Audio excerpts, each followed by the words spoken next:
Hey friends, alright, it's my last time sitting in my car. I'm kind of sad about it, but unfortunately he doesn't start anymore. So this is what happened. Basically, I went in. That's it. Making a whirring noise.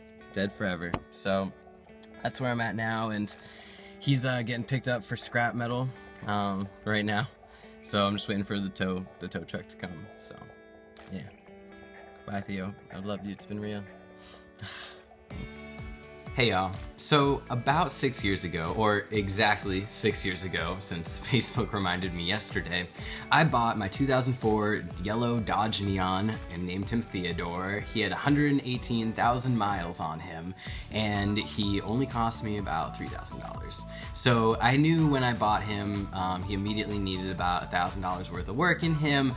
I knew that I was probably gonna be the one to drive this car into the ground because he was already so high mileage. And that's exactly what I did. Theo and I had 70,000 miles of adventures together, but he came to an end when he no longer could start. And I wanted to tell you how I came to that conclusion because there were many, many times when Theodore didn't start. I actually kept jumper cables in my trunk along with a picture of my face that my mom had put on a poster one time that was stuck back there when I was taking this video. It was early Sunday morning, like 1 a.m. I was leaving my friend's birthday party. Tried to start the car, he didn't run. So Tess and I are like, okay, we'll just have my friend Alex jump it.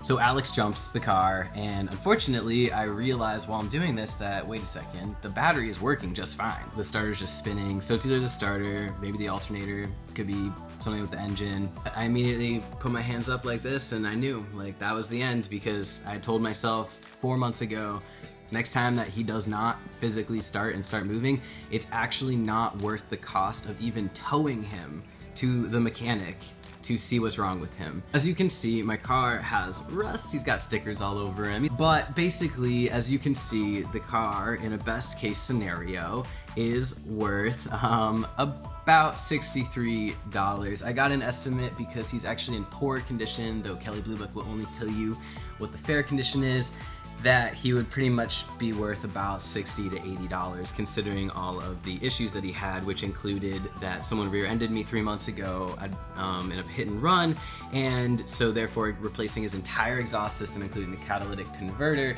was going to be estimated at about $1,200 from my local mechanic. He also only had one window working. Whatever the problem is, the most simple basic problem to fix the ignition would be over $100 to fix, let alone the $212 needed to tow him. So as you can see at this point, I would be throwing my money away to move my car from the point at which he finally stopped working. And so I had accepted months and months ago that when this happens, that's the end of Theo, and I'm gonna have to recycle him. So honestly, I was at peace in this moment when Theodore had to go. And although I miss him and I miss the sentimental value of him, he's gonna get a whole chapter in my memoir. So anywho, he and I had a great life together, but I had to let him go, and thankfully I remained calm because I was prepared and I knew this time was gonna come. And literally for the past year, every day that I've started my car and he's run without any problems has been a blessing. I'm infinitely thankful for him and for that. And so I just wanted to let you all know, you don't just junk your car, but sometimes you need to look at the financial picture.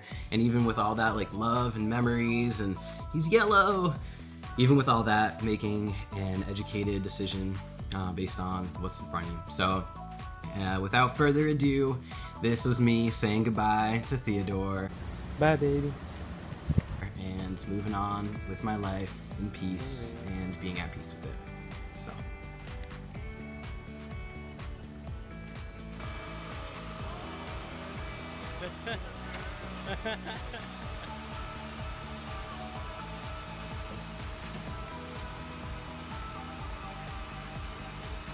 See ya, buddy.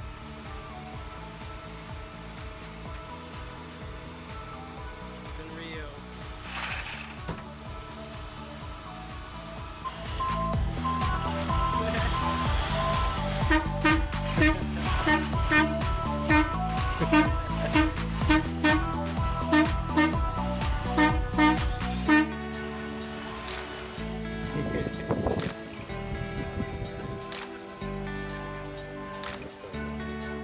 Bye, Theo. I love you. See you, buddy.